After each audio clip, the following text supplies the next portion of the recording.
নমস্কার বন্ধুরা, মৌতারা ফারিস হাউস থেকে আমি মৌসুমী। আজ আবার অনেকদিন পর চলে এসেছি তোমাদের সাথে একটা ব্লগ ভিডিও নিয়ে। তো ব্লগটা আমি এখন থেকে শুরু করছি। তো সকালটাতে পারিনি তোমাদের সামনে আসতে। তো আমি আজকে কি কি রান্না করছি তোমাদেরকে দেখাবো। আর মানে কি রান্না করবো বলতে, মাছ হবে একটা, তার সাথে আলু পোস্ত হবে, আর ভেন্ডি আলু সর্ষে পোস্ত দিয়ে একটা রান্না, ওটা কালকের আছে, ওটাকেও দেখাবো। তবে ওটার রেসিপি আমি অন্যদিন শেয়ার করব। আজকে প্রথম আমি মাছটা রান্না করছি। তো মাছটা কিরকম ভাবে করছি তোমাদেরকে দেখাই। সকাল সকাল বাজার থেকে মাছ নিয়ে চলে এসেছে। তো সেই মাছটাকে আমি ধুয়ে পরিষ্কার করে তোমার নুন হলুদ আর লঙ্কা গুঁড়ো তার সাথে একটু লেবুর রস দিয়ে আমি মেরিনেট করে রেখেছি। দেখো এবার মাছটাকে আমি কিরকম ভাবে রান্না করছি। তার আগে আমি মাছটা কড়াইয়ে তেল গরম করে মাছটাকে একটু হালকা করে ভেজে নিই, তারপর বাকিটা তোমাদেরকে দেখাচ্ছি। দেখো আমার তেল গরম হয়ে গেছে। এই তেলের মধ্যে আমি একটুখানি হলুদ দিয়ে দেবো, কারণ হলুদ দিলে এরপর যখন আমি যে কোনো রান্না হলে আমি কড়াইয়ে তেল গরম করে আগে একটু হলুদ দিই, কারণ হলুদ দিলে কি হয়, তেলটা চারিদিকে ছিটায় না। এবার আমি একটা একটা করে মাছগুলোকে এর মধ্যে ভেজে নেব।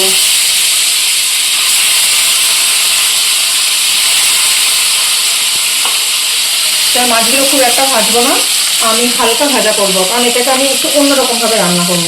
মাছটা কড়াইয়ে তেল দিয়ে ভাজতে বসিয়ে এলাম। ততক্ষণ কালকে রাত্রে না আমার মেয়ে কেক বানিয়েছিল। তো সেই কেকটা, চলো হঠাৎ করে মনে পড়ে গেল কেকটা আছে, ওটা তো খেতে হবে। তো তার আগে এটা খেয়ে নিই। আর অবশ্যই কালকে রাত্রে একটুখানি খেয়েছি, কারণ যেহেতু এটা কালকে রাত্রের কেক, তোমার এটা এগলেস কেক, কিন্তু দারুণ হয়েছে। এখনো পর্যন্ত দেখো কতটা নরম আছে কেকটা, প্রচুর নরম আছে এখনো পর্যন্ত কেকটা। তো তোমরা যদি কেউ এই কেকের রেসিপি চাও, তাহলে অবশ্যই তাহলে একদিনের রেসিপিটা আমি তোমাদের সাথে শেয়ার করব। চলো আমরা কেকগুলো খেয়ে নিই, তারপর আসছি।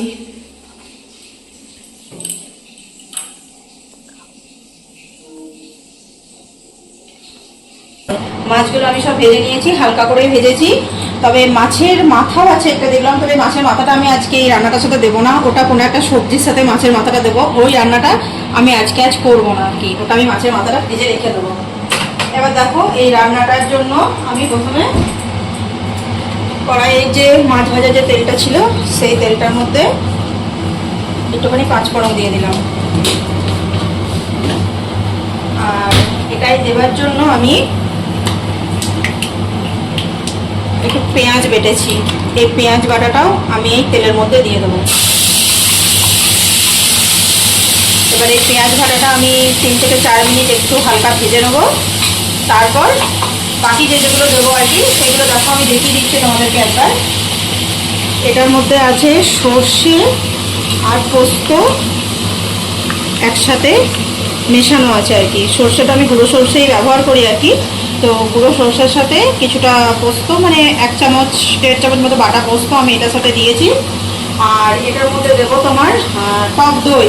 এবার একটার পর একটা কীরকমভাবে দিই তোমাদেরকে আমি সবটাই দেখাবো। পেঁয়াজটা 2-3 মিনিট একটুখানি ভেজে নিই। দেখো পেঁয়াজটা 2-3 মিনিট মতো ভেজে নিয়েছি। এবার ওটার মধ্যে আমি আঁচটা কম করে দিয়ে তোমার ওই সর্ষে পোস্ত বাটাটা এটার মধ্যে আমি দিয়ে দিলাম।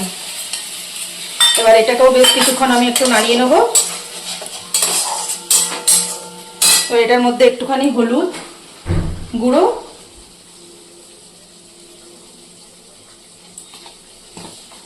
আর হালকা লঙ্কা গুঁড়ো দিলাম, আর সাথে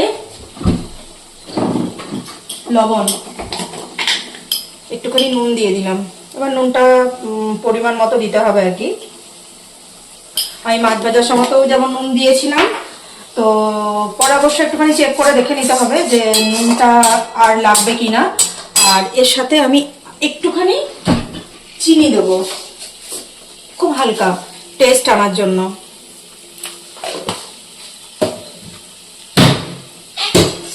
এবার এটাকে বেশ কিছুক্ষণ আমি নাড়ানোর পর, বেশিক্ষণ নাড়াবো না, এই রান্নাটা করতে বেশিক্ষণ সময় অবশ্য লাগে না, খুব তাড়াতাড়ি বানিয়ে নেওয়া যায়। তো 2 মিনিট মতোই নাড়িয়ে নেবো। নাড়ানোর পর এবার আমি এটার মধ্যে একদম আঁচটা কম করে রেখেছি, কারণ টক দইটা দেবো, ওটা আমি ফেটিয়ে রেখেছিলাম। তো এই টক দইটা যখন দেবো তখন কি বলতো, আঁচটা একদম হালকা রাখতে হবে, কারণ ফুল আছে দিলে এটা ছিটে যেতে পারে।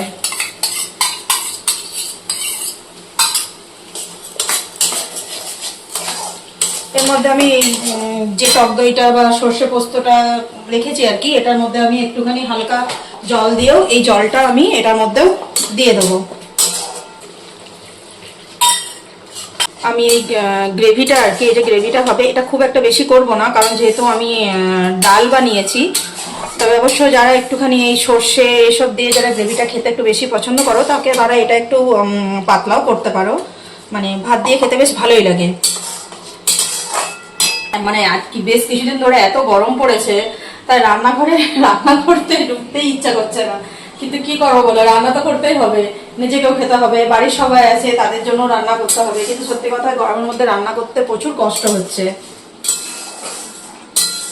এবার দেখো আমার এই গ্রেভিটা রেডি হয়ে গেছে। এবার আমি এটার মধ্যে মাছগুলো একটা একটা করে দিয়ে দেবো।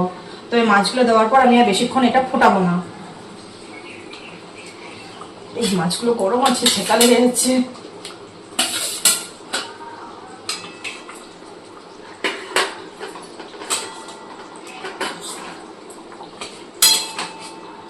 মাছগুলো একটুখানি ফুটে গেলেই আমি এটাকে নামিয়ে দেবো।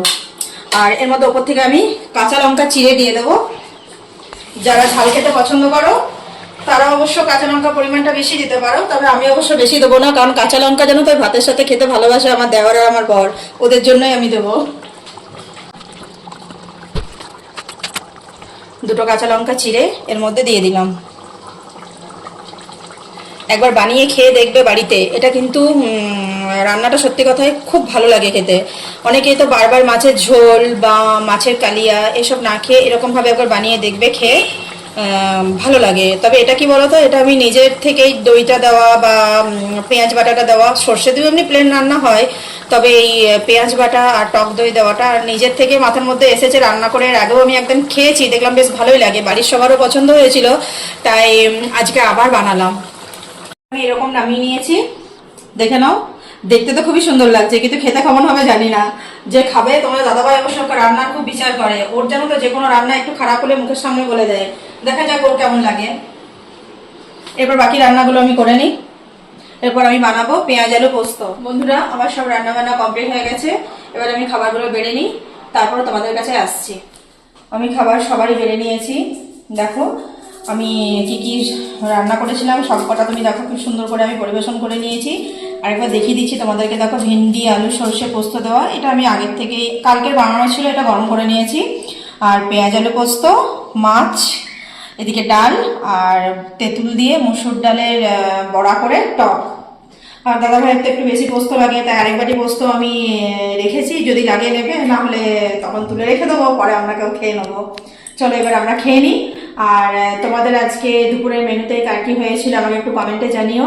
ভিডিওটা আর আমি বেশি বড় করলাম না, তো ভিডিওটা আমি আজকে এখানেই শেষ করলাম। আর আমার এরকম ধরনের যদি ভিডিও তোমাদের ভালো লাগে তাহলে অবশ্যই একটু লাইক কমেন্ট শেয়ার করে দিও, আর চ্যানেলটাকে সাবস্ক্রাইব করে পাশে থেকো।